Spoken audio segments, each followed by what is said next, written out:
Here you are. Here's the tomb right Yeah, there. we're in the tomb. We're in the tomb. It's one of my favorite sets. Yeah. So cool to be there. What a set. Absolutely. Where was this actually? Where's it? So we were 5 months in Cape Town. By the way, it's the most beautiful city.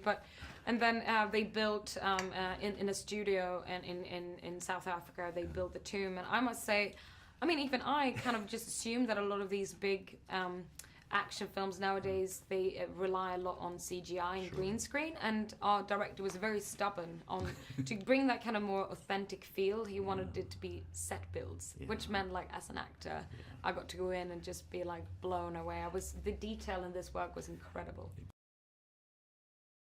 And a fellow Scandinavian, that must have been fun. Did you have sort of like yeah, I mean, we're able to speak Norwegian and Swedish to one another, but only when it's kind of us in a room, because otherwise it would be quite rude. Yes, I understand.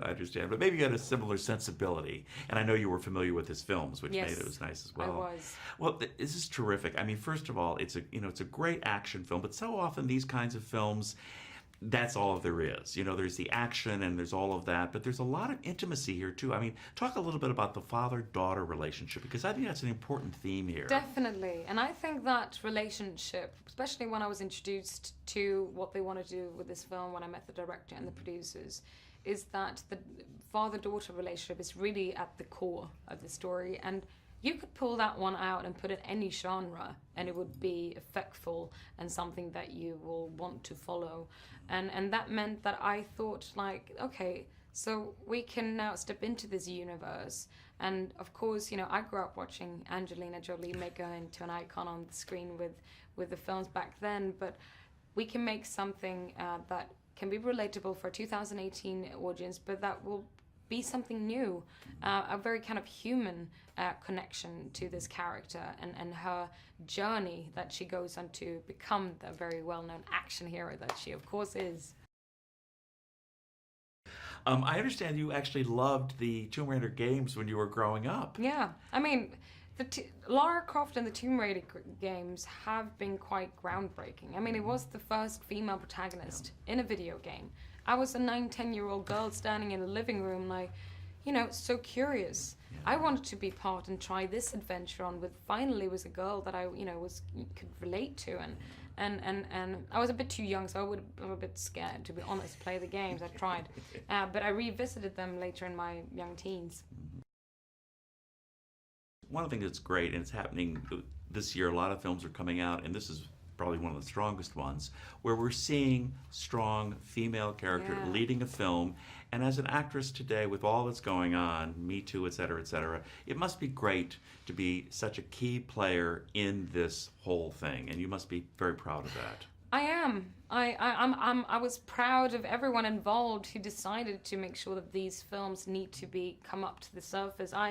Whilst filming this, or actually just wrapping it up, I went and saw Wonder Woman. I was just floored to finally see these kind of battle scenes with just these women turn it on its head like that, and me realizing I was growing up thinking that I would never see anything like it. And I really think that in the times we're in now, it's wonderful that it's such creativity going on, and people are so hungry for these stories that sadly haven't been shined a light upon before. So I'm very proud of being part of this. We know there's a lot of movie magic, but watching this film and knowing a thing or two about what goes on behind the scenes, physical training, I know that you had to go through a lot of that for this movie. Talk a little bit about that, because I bet you went through quite a bit. Again, yes, the pure excitement of me growing up loving adventure films and always been curious what it's like to shoot these kind of action sequences, that's one thing. But also, as, going back to why I wanted to do this film, as an actor, I really, I love to find ways of stepping away from myself, form a character. And it was so in story, already described in the script, what a feminine young woman she is, but she has this, strong physical aspect of her. And I wanted it to be as it is. You show that she loves to work out. She's on her bike in the beginning of the film, and that makes you believe that if this film now is set more in a reality closer to ours, it needs to be plausible. That she now is thrown out on this adventure, that she can pull herself up these cliffs or the bomber plane, or that she can even try and take on, with a bit of her cleverness, of course, even a man that is obviously stronger and bigger than her.